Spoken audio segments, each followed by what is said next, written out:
8 mai. Quelle journée admirable!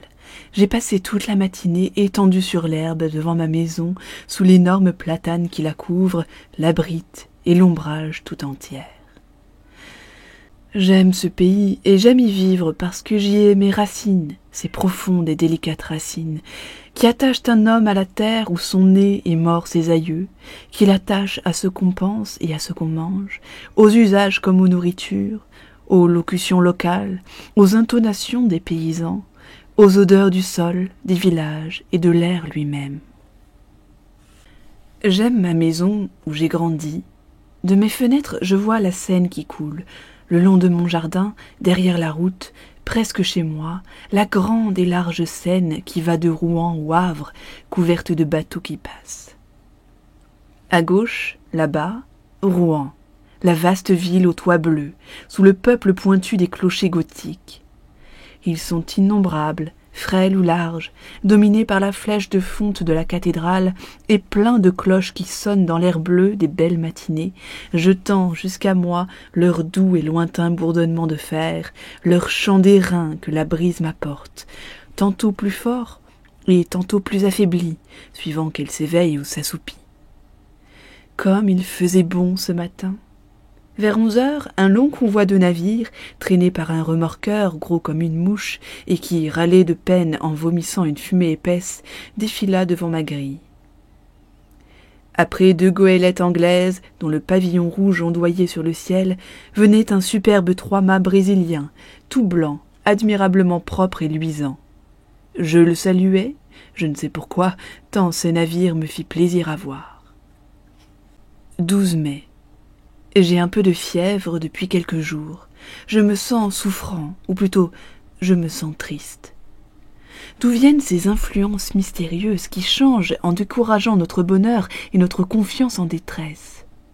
On dirait que l'air invisible, est plein d'inconnaissables puissances dont nous subissons les voisinages mystérieux.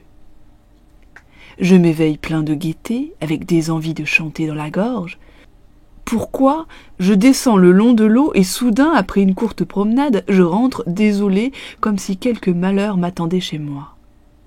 Pourquoi? Est-ce un frisson de froid qui, frôlant ma peau, a ébranlé mes nerfs et assombri mon âme? Est-ce la forme des nuages ou la couleur du jour, la couleur des choses si variables qui, passant par mes yeux, a troublé ma pensée? Sait-on tout ce qui nous entoure, tout ce que nous voyons sans le regarder, tout ce que nous frôlons sans le connaître, tout ce que nous touchons sans le palper, tout ce que nous rencontrons sans le distinguer, a sur nous, sur nos organes et par eux sur nos idées, sur notre cœur lui-même, des effets rapides, surprenants et inexplicables. Comme il est profond, ce mystère de l'invisible, nous ne le pouvons sonder avec nos sens misérables, avec nos yeux qui ne savent apercevoir ni le trop petit, ni le trop grand, ni le trop près, ni le trop loin, ni les habitants d'une étoile, ni les habitants d'une goutte d'eau. Avec nos oreilles qui nous trompent, car elles nous transmettent les vibrations de l'air en notes sonores. Elles sont des fées qui font ce miracle de changer en bruit ce mouvement et, par cette métamorphose, donnent naissance à la musique, qui rend chantante l'agitation muette de la nature, avec notre odorat, plus faible que celui d'un chien, avec notre goût, qui peut à peine discerner l'âge d'un vin. Ah, si nous avions d'autres organes qui accompliraient en notre faveur d'autres miracles, que de choses nous pourrions découvrir encore autour de nous. 16 mai. Je suis malade, décidément. Je me portais si bien le mois dernier. J'ai la fièvre, une fièvre atroce, ou plutôt un énervement fiévreux qui rend mon âme aussi souffrante que mon corps. J'ai sans cesse cette sensation affreuse d'un danger menaçant, cette appréhension d'un malheur qui vient ou de la mort qui approche, ce pressentiment qui est sans doute l'atteinte d'un mal encore inconnu, germant dans le sang et dans la chair. 18 mai. Je viens d'aller consulter un médecin car je ne pouvais plus dormir. Il m'a trouvé le pouls rapide, l'œil dilaté, les nerfs vibrants, mais sans aucun symptôme alarmant. Je dois me soumettre aux douches et boire de bromure de potassium. 25 mai. aucun changement. Mon état vraiment est bizarre. À mesure qu'approche le soir, une inquiétude incompréhensible m'envahit, comme si la nuit cachait pour moi une menace terrible. Je dîne vite, puis j'essaie de lire, mais je ne comprends pas les mots, je distingue à peine les lettres. Je marche alors dans mon salon de long en large, sous l'oppression d'une crainte confuse et irrésistible, la crainte du sommeil et la crainte du lit. Vers 10 heures, je monte dans ma chambre.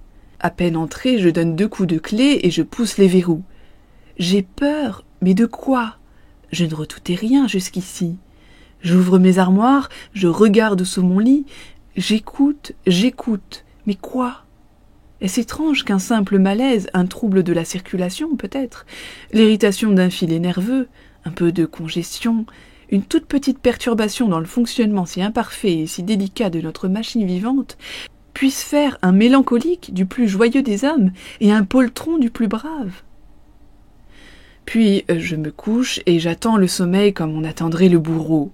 Je l'attends avec l'épouvante de sa venue, et mon cœur bat, et mes jambes frémissent, et tout mon corps tressaille dans la chaleur des draps, jusqu'au moment où je tombe tout à coup dans le repos, comme on tomberait pour s'y noyer dans un gouffre d'eau stagnante. Je ne le sens pas venir, comme autrefois, ce sommeil perfide, caché près de moi qui me guette, qui va me saisir par la tête, me fermer les yeux, m'anéantir. Je dors longtemps, 2 ou 3 heures, puis un rêve, non, un cauchemar m'étreint. Je sens bien que je suis couché et que je dors. Je le sens et je le sais. Et je sens aussi que quelqu'un s'approche de moi, me regarde, me palpe, monte sur mon lit, s'agenouille sur ma poitrine, me prend le cou entre ses mains et serre de toute sa force pour m'étrangler. Moi, je me débats, lié par cette impuissance atroce qui nous paralyse dans les songes. Je veux crier, mais je ne peux pas. Je veux remuer, je ne peux pas. J'essaie avec des efforts affreux, en haletant, de me tourner, de rejeter cet être qui m'écrase et qui m'étouffe, mais je ne peux pas. Et soudain, je m'éveille, affolé, couvert de sueur, j'allume une bougie, je suis seul. Après cette crise, qui se renouvelle toutes les nuits, je dors enfin avec calme jusqu'à l'aurore. 2 juin. Mon état s'est encore aggravé. Qu'ai-je donc? Le bromure n'y fait rien, les douches n'y font rien. Tantôt, pour fatiguer mon corps, si las pourtant, j'allais faire un tour dans la forêt de Roumare. Je crus d'abord que l'air frais, léger et doux, plein d'odeurs d'herbe et de feuilles, me versait aux veines un sang nouveau, au cœur une énergie nouvelle. Je pris une grande avenue de chasse, puis je tournai vers la Bouille, par une allée étroite entre 2 armées d'arbres démesurément hauts qui mettaient un toit vert, épais, presque noir, entre le ciel et moi. Un frisson me saisit soudain, non pas un frisson de froid, mais un étrange frisson d'angoisse. Je hâtai le pas, inquiet d'être seul dans ce bois, apeuré sans raison, stupidement par la profonde solitude. Tout à coup, il me sembla que j'étais suivi, qu'on marchait sur mes talons, tout prêt à me toucher. Je me retournai brusquement, j'étais seul. Je ne vis derrière moi que la droite et large allée vide, haute, redoutablement vide. Et de l'autre côté, elle s'étendait aussi à perte de vue, toute pareille, effrayante. Je fermai les yeux. Pourquoi ? Et je me mis à tourner sur un talon très vite comme une toupie. Je faillis tomber, je rouvris les yeux, les arbres dansaient, la terre flottait, je dus m'asseoir. Puis, je ne savais même plus par où j'étais venu. Bizarre idée, vraiment bizarre idée, je ne savais plus du tout. Je partis par le côté qui se trouvait à ma droite, et je revins dans l'avenue qui m'avait amené au milieu de la forêt. 3 juin. La nuit a été horrible. Je vais m'absenter pendant quelques semaines. Un petit voyage, sans doute, me remettra. 2 juillet. Je rentre. Je suis guéri. J'ai fait d'ailleurs une excursion charmante. J'ai visité le Mont Saint-Michel que je ne connaissais pas. Quelle vision quand on arrive comme moi à Avranches vers la fin du jour. La ville est sur une colline et on me conduisit dans le jardin public au bout de la cité. Je poussai un cri d'étonnement. Une baie démesurée s'étendait devant moi, à perte de vue, entre deux côtes écartées se perdant au loin dans les brumes, et au milieu de cette immense baie jaune, sous un ciel d'or et de clarté, s'élevait, sombre et pointu, un mont étrange au milieu des sables. Le soleil venait de disparaître, et sur l'horizon encore flamboyant se dessinait le profil de ce fantastique rocher qui porte sur son sommet un fantastique monument. Dès l'aurore, j'allai vers lui. La mer était basse, comme la veille au soir, et je regardais se dresser devant moi, à mesure que j'approchais d'elle, la surprenante abbaye. Après plusieurs heures de marche, j'atteignis l'énorme bloc de pierre qui porte la petite cité dominée par la grande église. Ayant gravi la rue étroite et rapide, j'entrai dans la plus admirable demeure gothique construite pour Dieu sur la terre. Vaste comme une ville, pleine de salles basses écrasées sous des voûtes et de hautes galeries qui soutiennent de frêles colonnes. J'entrai dans ce gigantesque bijou de granit, aussi léger qu'une dentelle, couvert de tours, de sveltes clochetons, où montent des escaliers tordus et qui lancent dans le ciel bleu des jours, dans le ciel noir des nuits, leurs têtes bizarres hérissées de chimères, de diables, de bêtes fantastiques, de fleurs monstrueuses, et reliés l'un à l'autre par de fines arches ouvragées. Quand je fus sur le sommet, je dis au moine qui m'accompagnait « Mon père, comme vous devez être bien ici !» Il répondit « Il y a beaucoup de vent, monsieur. » Et nous nous mîmes à causer en regardant monter la mer qui courait sur le sable et le couvrait d'une cuirasse d'acier. Et le moine me conta des histoires, toutes les vieilles histoires de ce lieu, des légendes, toujours des légendes. Une d'elles me frappa beaucoup. Les gens du pays, ceux du mont, prétendent qu'on entend parler la nuit dans les sables, puis qu'on entend bêler deux chèvres, l'une avec une voix forte, l'autre avec une voix faible. Les incrédules affirment que ce sont les cris des oiseaux de mer, qui ressemblent tantôt à des bêlements et tantôt à des plaintes humaines. Mais les pêcheurs attardés jurent avoir rencontré, rôdant sur les dunes entre deux marées, autour de la petite ville jetée ainsi loin du monde, un vieux berger dont on ne voit jamais la tête couverte de son manteau, et qui conduit, en marchant devant eux, un bouc à figure d'homme et une chèvre à figure de femme, tous deux avec de longs cheveux blancs et parlant sans cesse, se querellant dans une langue inconnue, puis cessant soudain de crier pour bêler de toute leur force.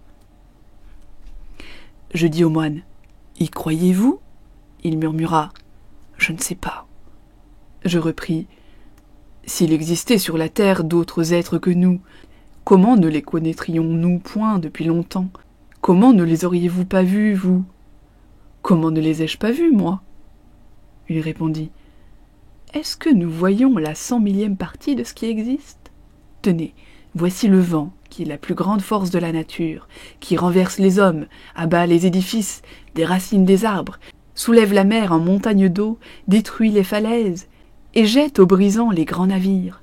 Le vent qui tue, qui siffle, qui gémit, qui mugit. L'avez-vous vu? Et pouvez-vous le voir? Il existe pourtant. » Je me tus devant ce simple raisonnement. Cet homme était un sage, ou peut-être un sot. Je ne l'aurais pas pu affirmer au juste, mais je me tus. Ce qu'il disait là, je l'avais pensé souvent. 3 juillet. J'ai mal dormi. Certes, il y a ici une influence fiévreuse, car mon cocher souffre du même mal que moi. En rentrant hier, j'avais remarqué sa pâleur singulière. Je lui demandai « Qu'est-ce que vous avez, Jean ?» « J'ai que je ne peux plus me reposer, monsieur. Ce sont mes nuits qui mangent mes jours.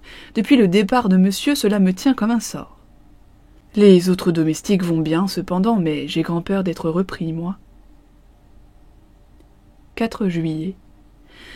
Décidément, je suis repris. Mes cauchemars anciens reviennent. Cette nuit, j'ai senti quelqu'un accroupi sur moi et qui, sa bouche sur la mienne, buvait ma vie entre mes lèvres. Oui, il l'a puisé dans ma gorge comme aurait fait une sangsue.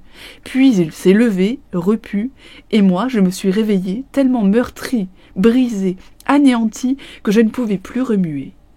Si cela continue encore quelques jours, je repartirai certainement. 5 juillet. Ai-je perdu la raison? Ce qui s'est passé la nuit dernière est tellement étrange que ma tête s'égare quand j'y songe. Comme je le fais maintenant chaque soir, j'avais fermé ma porte à clé. Puis, ayant soif, je bus un demi-verre d'eau et je remarquai par hasard que ma carafe était pleine jusqu'au bouchon de cristal. Je me couchai ensuite et je tombai dans un de mes sommeils épouvantables dont je fus tiré au bout de 2 heures environ par une secousse plus affreuse encore. Figurez-vous un homme qui dort, qu'on assassine et qui se réveille avec un couteau dans le poumon et qui râle couvert de sang et qui ne peut plus respirer et qui va mourir et qui ne comprend pas. Voilà. Ayant enfin reconquis ma raison, j'eus soif de nouveau. J'allumai une bougie et j'allai vers la table où était posée ma carafe. Je la soulevai en la penchant sur mon verre. Rien ne coula. Elle était vide. Elle était vide complètement. D'abord, je n'y compris rien. Puis, tout à coup, je ressentis une émotion si terrible que je dus m'asseoir, ou plutôt que je tombai sur une chaise. Puis, je me redressai d'un saut pour regarder autour de moi. Puis je me rassis éperdu d'étonnement et de peur devant les cristals transparents. Je le contemplais avec des yeux fixes, cherchant à deviner. Mes mains tremblaient. On avait donc bu cette eau? Qui? Moi? Moi, sans doute. Ce ne pouvait être que moi. Alors, j'étais somnambule. Je vivais sans le savoir de cette double vie mystérieuse qui fait douter s'il y a 2 êtres en nous, ou si un être étranger, inconnaissable et invisible, anime par moments, quand notre âme est engourdie, notre corps captif qui obéit à cet autre, comme à nous-mêmes, plus même qu'à nous-mêmes. Ah, qui comprendra mon angoisse abominable? Qui comprendra l'émotion d'un homme, sain d'esprit, bien éveillé, plein de raison et qui regarde épouvanté à travers le verre d'une carafe un peu d'eau disparue pendant qu'il a dormi? Et je restai là, jusqu'au jour, sans oser regagner mon lit. 6 juillet. Je deviens fou. On a encore bu toute ma carafe cette nuit, ou plutôt, je l'ai bu. Mais est-ce moi? Est-ce moi? Qui serait-ce? Qui? Oh mon Dieu, je deviens fou. Qui me sauvera? 10 juillet. Je viens de faire des épreuves surprenantes. Décidément, je suis fou.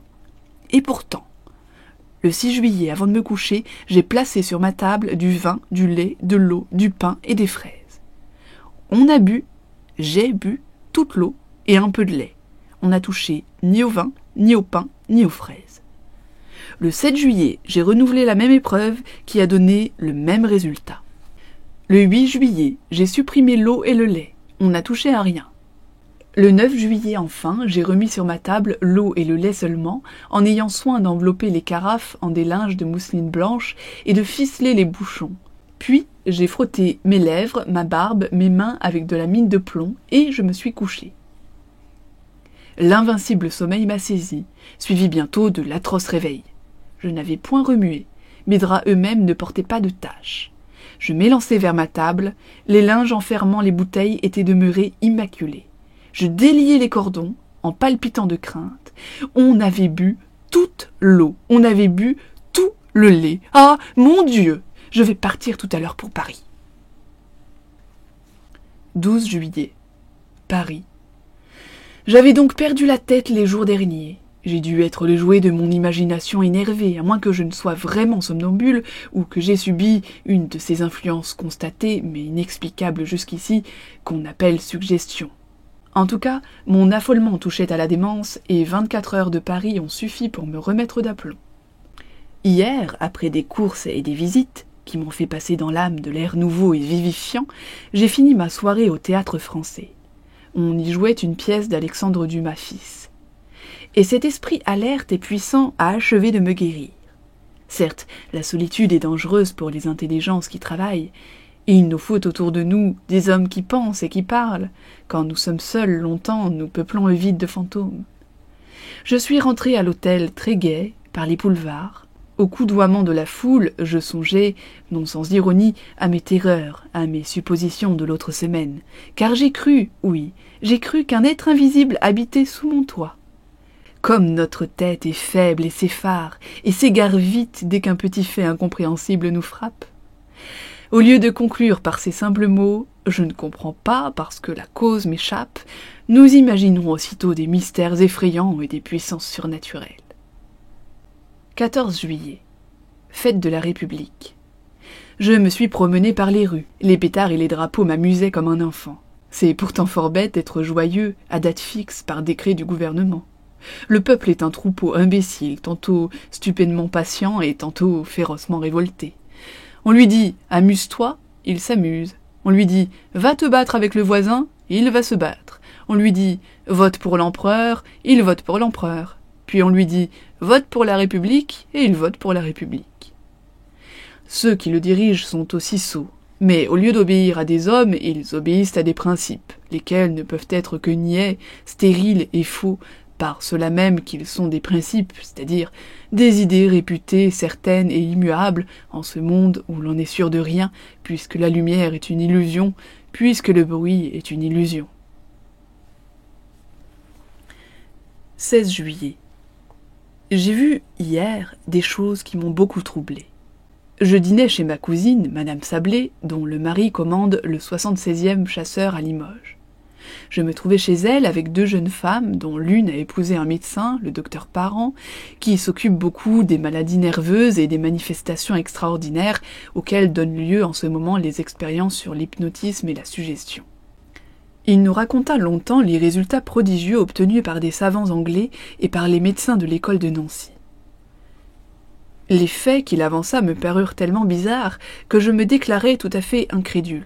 « Nous sommes, affirmait-il, sur le point de découvrir un des plus importants secrets de la nature, je veux dire un de ses plus importants secrets sur cette terre, car elle en a certes d'autrement importants là-bas dans les étoiles. Depuis que l'homme pense, depuis qu'il sait dire et écrire sa pensée, il se sent frôlé par un mystère impénétrable pour ses sens grossiers et imparfaits, et il tâche de suppléer, par l'effort de son intelligence, à l'impuissance de ses organes. Quand cette intelligence demeurait encore à l'état rudimentaire, cette hantise des phénomènes invisibles a pris des formes banalement effrayantes. De là sont nées les croyances populaires surnaturelles, les légendes des esprits rôdeurs, des fées, des gnomes, des revenants, je dirais même la légende de Dieu, car nos conceptions de l'ouvrier créateur, de quelque religion qu'elles nous viennent, sont bien les inventions les plus médiocres, les plus stupides, les plus inacceptables sorties du cerveau apeuré des créatures. Rien de plus vrai que cette parole de Voltaire. Dieu a fait l'homme à son image, mais l'homme le lui a bien rendu. Mais, depuis un peu plus d'un siècle, on semble pressentir quelque chose de nouveau. Mes mères et quelques autres nous ont mis sur une voie inattendue, et nous sommes arrivés vraiment, depuis 4 ou 5 ans surtout, à des résultats surprenants. Ma cousine, très incrédule aussi, souriait. Le docteur Parent lui dit « Voulez-vous que j'essaie de vous endormir, madame ?»« Oui, je veux bien. » Elle s'assit dans un fauteuil et il commença à la regarder fixement en la fascinant. Moi, je me sentis soudain un peu troublé, le cœur battant, la gorge serrée. Je voyais les yeux de madame Sablé s'alourdir, sa bouche se crisper, sa poitrine halter. Au bout de 10 minutes, elle dormait. « Mettez-vous derrière elle, » dit le médecin. Et je m'assis derrière elle. Il lui plaça entre les mains une carte de visite en lui disant « Ceci est un miroir. Que voyez-vous dedans ?» Elle répondit « Je vois mon cousin. Que fait-il ? Il se tord la moustache. Et maintenant ? Il tire de sa poche une photographie. Quelle est cette photographie ? La sienne. C'était vrai, et cette photographie venait de m'être livrée le soir même à l'hôtel. Comment est-il sur ce portrait ? Il se tient debout avec son chapeau à la main. Donc, elle voyait dans cette carte, dans ce carton blanc, comme elle eût vu dans une glace. Les jeunes femmes, épouvantées, disaient « Assez, assez, assez !» Mais le docteur ordonna « Vous vous lèverez demain à 8 heures, puis vous irez trouver à son hôtel votre cousin, et vous le supplierez de vous prêter 5 000 francs que votre mari vous demande et qu'il vous réclamera à son prochain voyage. » Puis, il la réveilla. En rentrant à l'hôtel, je songeais à cette curieuse séance et des doutes m'assaillirent. Non point sur l'absolu, sur l'insoupçonnable bonne foi de ma cousine, que je connaissais comme une sœur depuis l'enfance, mais sur une supercherie possible du docteur. Ne dissimulait-il pas dans sa main une glace qu'il montrait à la jeune femme endormie, en même temps que sa carte de visite ? Les prestidigitateurs de profession font des choses autrement singulières. Je rentrai donc, et je me couchai. Or, ce matin, vers 8h30, je fus réveillée par mon valet de chambre qui me dit « C'est Madame Sablé qui demande à parler à monsieur tout de suite. » Je m'habillai à la hâte et la reçus. Elle s'assit, fort troublée, les yeux baissés, et, sans lever son voile, elle me dit « Mon cher cousin, j'ai un gros service à vous demander. »« Lequel, ma cousine ?»« Cela me gêne beaucoup de vous le dire, et pourtant il le faut. J'ai besoin, absolument besoin, de 5000 francs. » « Allons donc, vous ?»« Oui, moi, ou plutôt mon mari, qui me charge de les trouver. » J'étais tellement stupéfait que je balbutiai mes réponses. Je me demandais si vraiment elle ne s'était pas moquée de moi avec le docteur Parent, si ce n'était pas là une simple farce préparée d'avance et fort bien jouée. Mais, en la regardant avec attention, tous mes doutes se dissipèrent. Elle tremblait d'angoisse, tant cette démarche lui était douloureuse, et je compris qu'elle avait la gorge pleine de sanglots. Je la savais fort riche et je repris. « Comment ? Votre mari n'a pas 5000 francs à sa disposition ? Êtes-vous sûr qu'il vous a chargé de me les demander ?» Elle hésita quelques secondes, comme si elle eût fait un grand effort pour chercher dans son souvenir, puis elle répondit. « Oui, oui, j'en suis sûre. »« Il vous a écrit ?» Elle hésita encore, réfléchissant. Je devinais le travail torturant de sa pensée. Elle ne savait pas. Elle savait seulement qu'elle devait m'emprunter 5000 francs pour son mari. Donc, elle osa mentir. « Oui, il m'a écrit. »« Quand donc ?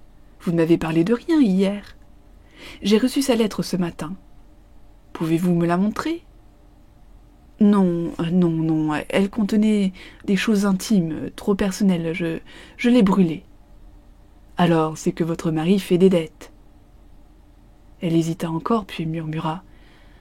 « Je ne sais pas. » Je déclarai brusquement. « C'est que je ne puis disposer de 5000 francs en ce moment, ma chère cousine. » Elle poussa une sorte de cri de souffrance. « Oh, je vous en prie, trouvez-les !» Elle s'exaltait, joignait les mains comme si elle m'eût prié, et j'entendais sa voix changer de ton. Elle pleurait et bégayait, harcelée, dominée par l'ordre irrésistible qu'elle avait reçu. « Oh, je vous en supplie, si vous saviez comme je souffre, il me les faut aujourd'hui. » J'eus pitié d'elle. « Vous les aurez tantôt, je vous le jure. » Elle s'écria. « Merci, merci, que vous êtes bon. » Je repris. « Vous rappelez-vous ce qui s'est passé hier chez vous ? » « Oui. »« Vous rappelez-vous que le docteur Parent vous a endormi ? » ?»« Oui. »« Eh bien, il vous a ordonné de venir m'emprunter ce matin 5000 francs. Et vous obéissez en ce moment à cette suggestion. » Elle réfléchit quelques secondes et répondit. « Puisque c'est mon mari qui les demande. » Pendant 1 heure, j'essayai de la convaincre, mais je n'y pus parvenir. Quand elle fut partie, je courus chez le docteur. Il allait sortir et il m'écouta en souriant. Puis il dit « Croyez-vous maintenant ?»« Oui, il le faut bien. Allons chez votre parente. »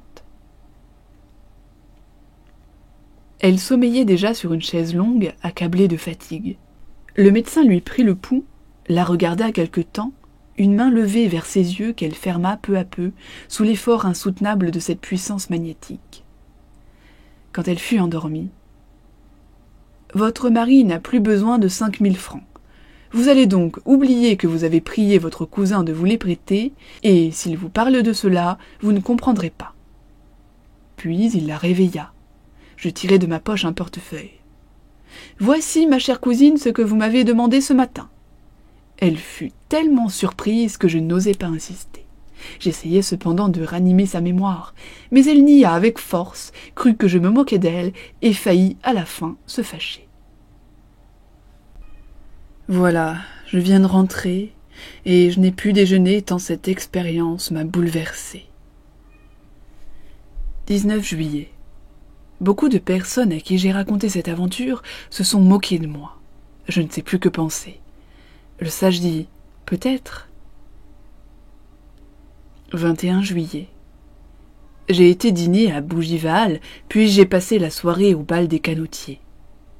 Décidément, tout dépend des lieux et des milieux.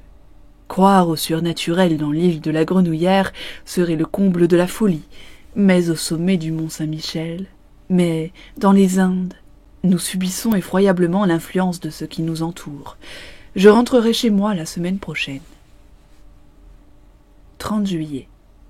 Je suis revenu dans ma maison depuis hier. Tout va bien. 2 août. Rien de nouveau. Il fait un temps superbe. Je passe mes journées à regarder couler la Seine. 4 août. Querelle parmi mes domestiques. Ils prétendent qu'on casse les verres la nuit dans les armoires. Le valet de chambre accuse la cuisinière, qui accuse la lingère, qui accuse les 2 autres. Quel est le coupable? Bien fin qu'il dirait. 6 août. Cette fois, je ne suis pas fou. J'ai vu. Je ne peux plus douter, j'ai vu. J'ai encore froid jusque dans les ongles. J'ai encore peur jusque dans les moelles. J'ai vu. Je me promenais à 2 heures en plein soleil dans mon parterre de rosiers, dans l'allée des rosiers d'automne qui commencent à fleurir. Comme je m'arrêtais à regarder un géant de bataille qui portait 3 fleurs magnifiques, je vis distinctement, tout près de moi, la tige d'une de ces roses se plier, comme si une main invisible l'eût tordue, puis se casser, comme si cette main l'eût cueillie. Puis, la fleur s'éleva, suivant une courbe qu'aurait décrite un bras en la portant vers une bouche, et elle resta suspendue dans l'air transparent, toute seule, immobile, effrayante tache rouge à 3 pas de mes yeux. Éperdu, je me jetai sur elle pour la saisir. Je ne trouvai rien. Elle avait disparu. Alors, je fus pris d'une colère furieuse contre moi-même, car il n'est pas permis à un homme raisonnable et sérieux d'avoir de pareilles hallucinations. Mais était-ce bien une hallucination? Je me retournai pour chercher la tige, et je la retrouvai immédiatement sur l'arbuste, fraîchement brisée entre les 2 autres roses demeurées à la branche. Alors, je rentrai chez moi l'âme bouleversée, car je suis certain maintenant, certain comme de l'alternance des jours et des nuits, qu'il existe près de moi un être invisible, qui se nourrit de lait et d'eau, qui peut toucher aux choses, les prendre et les changer de place, doué par conséquent d'une nature matérielle, bien qu'imperceptible pour nos sens, et qui habite, comme moi, sous mon toit. 7 août. J'ai dormi tranquille. Il a bu l'eau de ma carafe, mais n'a point troublé mon sommeil. Je me demande si je suis fou. En me promenant tantôt au grand soleil, le long de la rivière, des doutes me sont venus sur ma raison, non point des doutes vagues comme j'en avais jusqu'ici, mais des doutes précis, absolus. J'ai vu des fous, j'en ai connu qui restaient intelligents, lucides, clairvoyants même sur toutes les choses de la vie, sauf sur un point. Ils parlaient de tout avec clarté, avec souplesse, avec profondeur, et soudain leurs pensées touchant l'écueil de leur folie s'y déchiraient en pièces, s'éparpillaient et sombraient dans cet océan effrayant et furieux, plein de vagues bondissantes, de brouillards, de bourrasques qu'on nomme la démence. Certes, je me croirais fou, absolument fou, si je n'étais conscient, si je ne connaissais parfaitement mon état, si je ne le sondais en l'analysant avec une complète lucidité. Je ne serais donc, en somme, qu'un halluciné résonnant. Un trouble inconnu se serait produit dans mon cerveau, un de ces troubles qu'essaient de noter et de préciser aujourd'hui les physiologistes, et ce trouble aurait déterminé dans mon esprit, dans l'ordre et la logique de mes idées, une crevasse profonde. Des phénomènes semblables ont lieu dans le rêve qui nous promène à travers les fantasmagories les plus invraisemblables, sans que nous en soyons surpris, parce que l'appareil vérificateur, parce que le sens du contrôle est endormi, tandis que la faculté imaginative veille et travaille. Ne se peut-il pas qu'une des imperceptibles touches du clavier cérébral se trouve paralysée chez moi? Des hommes, à la suite d'accidents, perdent la mémoire des noms propres ou des verbes ou des chiffres ou seulement des dates. Les localisations de toutes les parcelles de la pensée sont aujourd'hui prouvées. Or, quoi d'étonnant à ce que ma faculté de contrôler l'irréalité de certaines hallucinations se trouve engourdie chez moi en ce moment. Je songeais à tout cela en suivant le bord de l'eau. Le soleil couvrait de clarté la rivière, faisait la terre délicieuse, emplissait mon regard d'amour pour la vie, pour les hirondelles dont l'agilité est une joie de mes yeux, pour les herbes de la rive dont le frémissement est un bonheur de mes oreilles. Peu à peu, cependant, un malaise inexplicable me pénétrait. Une force, me semblait-il, une force occulte m'engourdissait, m'arrêtait, m'empêchait d'aller plus loin, me rappelait en arrière. J'éprouvais ce besoin douloureux de rentrer qui vous oppresse quand on a laissé au logis un malade aimé et que le pressentiment vous saisit d'une aggravation de son mal. Donc, je revins malgré moi, sûr que j'allais trouver dans ma maison une mauvaise nouvelle, une lettre ou une dépêche. Il n'y avait rien, et je demeurais plus surpris et plus inquiet que si j'avais eu de nouveau quelques visions fantastiques. 8 août. J'ai passé, hier, une affreuse soirée. Il ne se manifeste plus, mais je le sens près de moi, m'épiant, me regardant, me pénétrant, me dominant, et plus redoutable en se cachant ainsi que s'il signalait par des phénomènes surnaturels sa présence invisible et constante. J'ai dormi pourtant. 9 août. Rien, mais j'ai peur. 10 août. Rien. Qu'arrivera-t-il demain? 11 août. Toujours rien. Je ne puis plus rester chez moi avec cette crainte et cette pensée entrée en mon âme. Je vais partir. 12 août, 10 heures du soir. Tout le jour, j'ai voulu m'en aller. Je n'ai pas pu. J'ai voulu accomplir cet acte de liberté, si facile, si simple, sortir, monter dans ma voiture pour gagner Rouen. Je n'ai pas pu. Pourquoi? 13 août. Quand on est atteint par certaines maladies, tous les ressorts de l'être physique semblent brisés, toutes les énergies anéanties, tous les muscles relâchés, les os devenus mous comme la chair et la chair liquide comme de l'eau. J'éprouve cela dans mon être moral d'une façon étrange et désolante.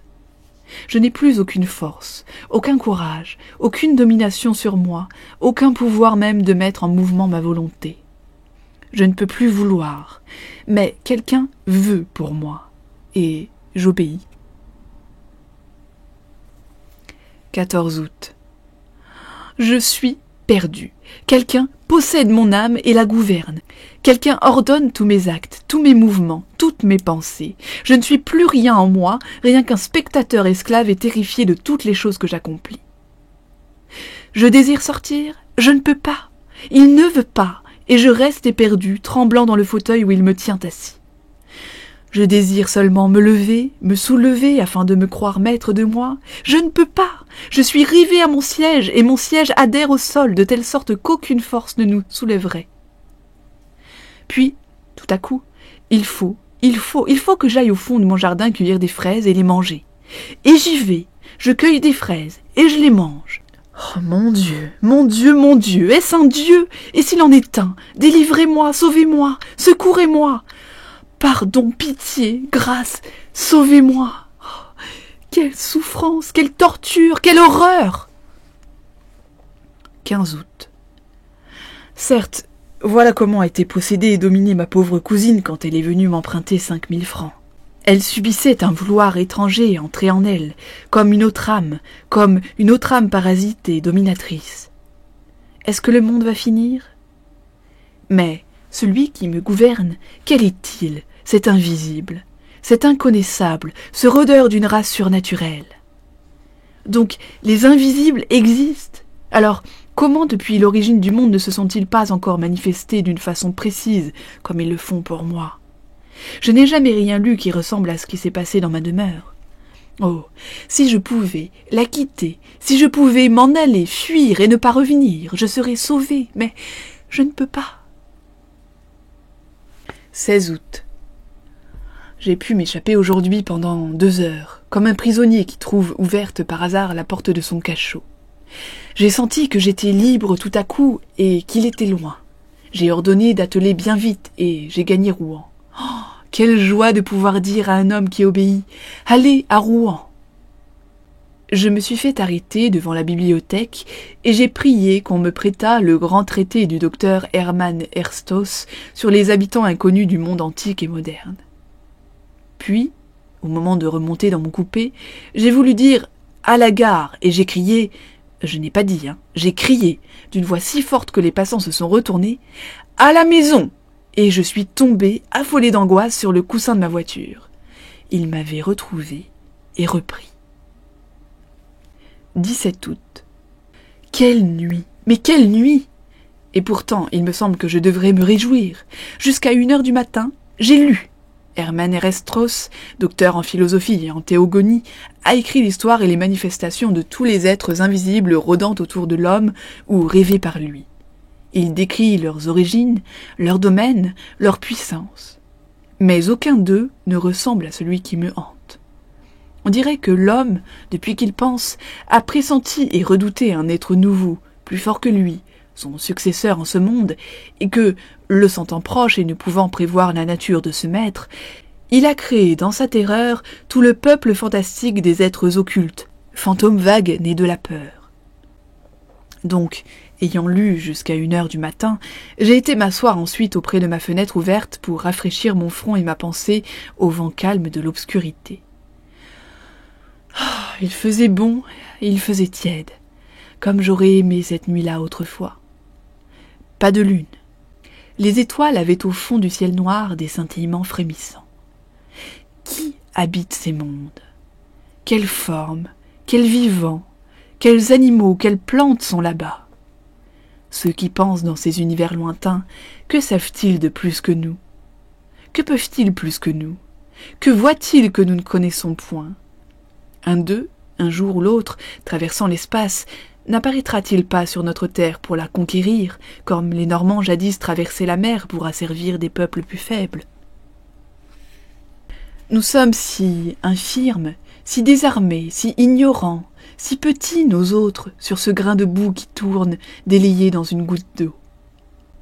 Je m'assoupis en rêvant ainsi au vent frais du soir. Or, ayant dormi environ 40 minutes, je rouvris les yeux sans faire un mouvement, réveillé par je ne sais quelle émotion confuse et bizarre.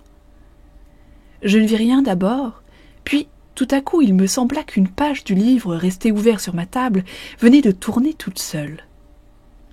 Aucun souffle d'air n'était entré par ma fenêtre. Je fus surpris et j'attendis. Au bout de 4 minutes environ, je vis de mes yeux une autre page se soulever et se rabattre sur la précédente, comme si un doigt l'eût feuilleté. Mon fauteuil était vide, semblait vide, mais je compris qu'il était là, lui, assis à ma place et qu'il lisait. D'un bond furieux, d'un bond de bête révoltée qui va éventrer son dompteur, je traversai ma chambre pour le saisir, pour l'étreindre, pour le tuer. Mais mon siège, avant que je l'eusse atteint, se renversa comme si on eût fui devant moi. Ma table oscilla, ma lampe tourna et s'éteignit, et ma fenêtre se ferma comme si un malfaiteur surpris se fût élancé dans la nuit, en prenant à pleine main les battants. Donc, il s'était sauvé. Il avait eu peur de moi, lui. Alors, demain, ou après, ou un jour quelconque, je pourrai donc le tenir sous mes poings et l'écraser contre le sol. Est-ce que les chiens, quelquefois, ne mordent point et n'étranglent pas leur maître? 18 août. J'ai songé toute la journée.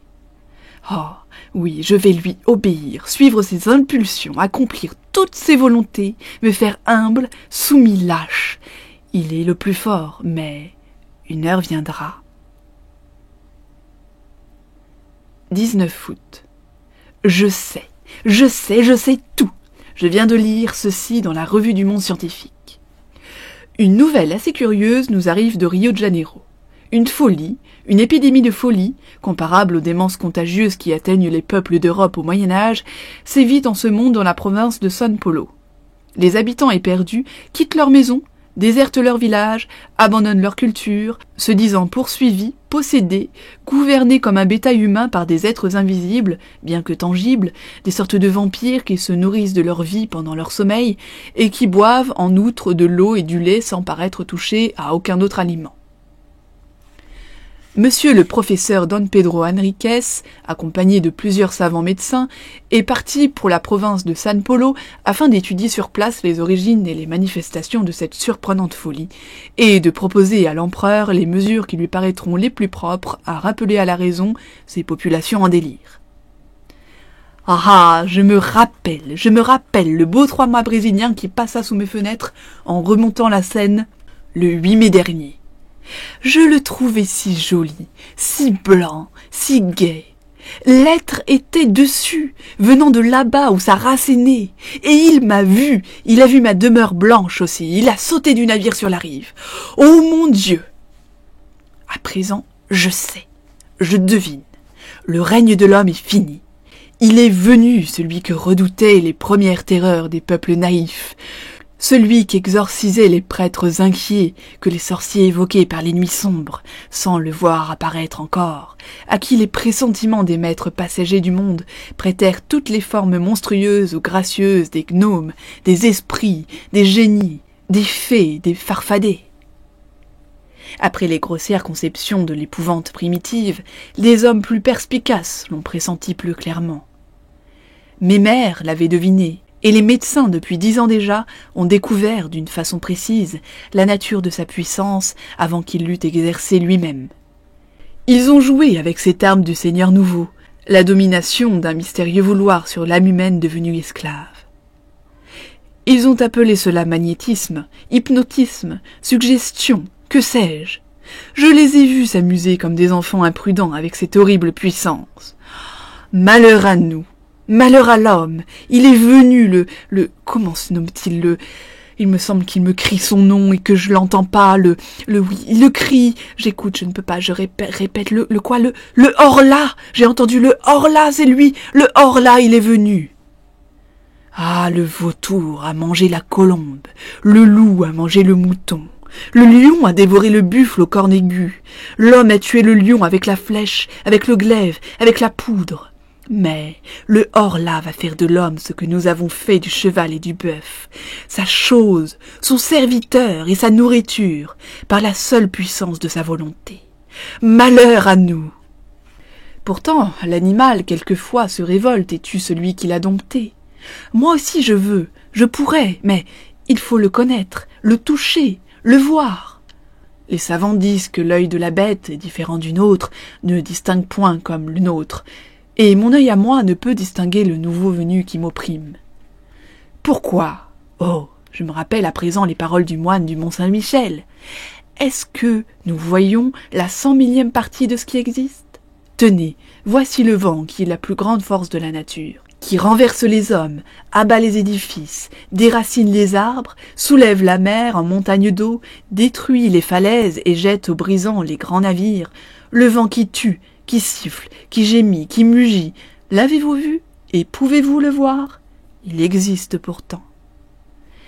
Et je songeais encore. Mon œil est si faible, si imparfait, qu'il ne distingue même point les corps durs, s'ils sont transparents comme le verre. Qu'une glace sans teint barre mon chemin, il me jette dessus comme l'oiseau entré dans une chambre se casse la tête aux vitres. 1000 choses en outre le trompent et l'égarent. Quoi d'étonnant alors à ce qu'il ne sache point apercevoir un corps nouveau que la lumière traverse. Un être nouveau, et pourquoi pas? Il devait venir assurément. Pourquoi serions-nous les derniers? Nous ne le distinguons point, ainsi que tous les autres créés avant nous. C'est que sa nature est plus parfaite, son corps plus fin et plus fini que le nôtre si faible, si maladroitement conçu, encombré d'organes toujours fatigués, toujours forcés comme des ressorts trop complexes, que le nôtre qui vit comme une plante et comme une bête, en se nourrissant péniblement d'air, d'herbe et de viande, machine animale en proie aux maladies, aux déformations, aux putréfactions, poussive, mal réglée, naïve et bizarre, ingénieusement mal faite, œuvre grossière et délicate, ébauche d'êtres qui pourraient devenir intelligents et superbes. Nous sommes quelques-uns, si peu sur ce monde, depuis l'huître jusqu'à l'homme. Pourquoi pas un de plus, une fois accomplie la période qui sépare les apparitions successives de toutes les espèces diverses? Pourquoi pas un de plus? Pourquoi pas aussi d'autres arbres aux fleurs immenses, éclatantes et parfumant des régions entières? Pourquoi pas d'autres éléments que le feu, l'air, la terre et l'eau?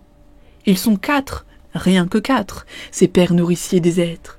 Quelle pitié! Pourquoi ne sont-ils pas 40, 400, 4000? Comme tout est pauvre, mesquin, misérable, avarement donné, sèchement inventé, lourdement fait. Ah, l'éléphant, l'hippopotame, que de grâce, le chameau, que d'élégance. Mais direz-vous, le papillon, une fleur qui vole. J'en rêve un qui serait grand comme 100 univers, avec des ailes dont je puisse même plus exprimer la forme, la beauté, la couleur et le mouvement. Mais je le vois, il va d'étoile en étoile, les rafraîchissant et les embaumant au souffle harmonieux et léger de sa course, et les peuples de là-haut le regardent passer extasiés et ravis. Qu'ai-je donc? C'est lui, le Horla qui me hante, qui me fait penser ces folies. Il est en moi, il devient mon âme, et je le tuerai. 19 août. Je le tuerai. Je l'ai vu. Je me suis assis hier soir à ma table, et je fis semblant d'écrire avec une grande attention. Je savais bien qu'il viendrait rôder autour de moi tout près, si près que je pourrais peut-être le toucher, le saisir. Et alors j'aurai la force des désespérés, j'aurai mes mains, mes genoux, ma poitrine, mon front, mes dents pour l'étrangler, l'écraser, le mordre et le déchirer. Et je le guettais avec tous mes organes surexcités. J'avais allumé mes 2 lampes et les 8 bougies de ma cheminée, comme si j'eusse pu, dans cette clarté, le découvrir. En face de moi, mon lit, un vieux lit de chêne à colonnes, à droite, ma cheminée. À gauche, ma porte fermée, avec soin, après l'avoir laissée longtemps ouverte afin de la tirer. Derrière moi, une très haute armoire à glace qui me servait chaque jour pour me raser, pour m'habiller, et où j'avais coutume de me regarder de la tête aux pieds chaque fois que je passais devant. Donc je faisais semblant d'écrire pour le tromper, car il m'épiait lui aussi. Et soudain, je sentis, je fus certain, qu'il lisait par-dessus mon épaule, qu'il était là, frôlant mon oreille. Je me dressai, les mains tendues, en me tournant si vite que je faillis tomber. Eh bien, on y voyait comme en plein jour, et je ne me vis pas dans la glace. Elle était vide, claire et profonde, pleine de lumière. Mon image n'était pas dedans, et j'étais en face, moi. Je voyais le grand verre limpide du haut en bas. Et je regardais cela avec des yeux affolés. Et je n'osais plus avancer, je n'osais plus faire un mouvement, sentant bien pourtant qu'il était là, mais qu'il m'échappait encore, lui dont le corps imperceptible avait dévoré mon reflet. Comme j'eus peur. Puis voilà que tout à coup, je commençais à m'apercevoir dans une brume, au fond du miroir, dans une brume comme à travers une nappe d'eau, et il me semblait que cette eau glissait de droite à gauche, lentement, rendant plus précise mon image, de seconde en seconde. C'était comme la fin d'une éclipse. Ce qui me cachait ne paraissait point posséder de contours nettement arrêtés, mais une sorte de transparence opaque, s'éclaircissant peu à peu. Je pus enfin me distinguer complètement, ainsi que je le fais chaque jour en me regardant. Je l'avais donc vu. L'épouvante m'en est restée, qui me fait encore frissonner. 20 août. Le tuer, mais comment? Puisque je ne peux l'atteindre. Le poison? Mais il me verrait le mêler à l'eau, et nos poisons d'ailleurs auraient-ils un effet sur son corps imperceptible? Oh, non, vraiment, sans aucun doute. Alors 21 août. J'ai fait venir un serrurier de Rouen et lui ai commandé pour ma chambre des persiennes de fer, comme en ont à Paris certains hôtels particuliers au rez-de-chaussée par crainte des voleurs. Il me fera en outre une porte pareille. Je me suis donné pour un poltron, mais je m'en moque. 10 septembre. Rouen, hôtel Continental. C'est fait.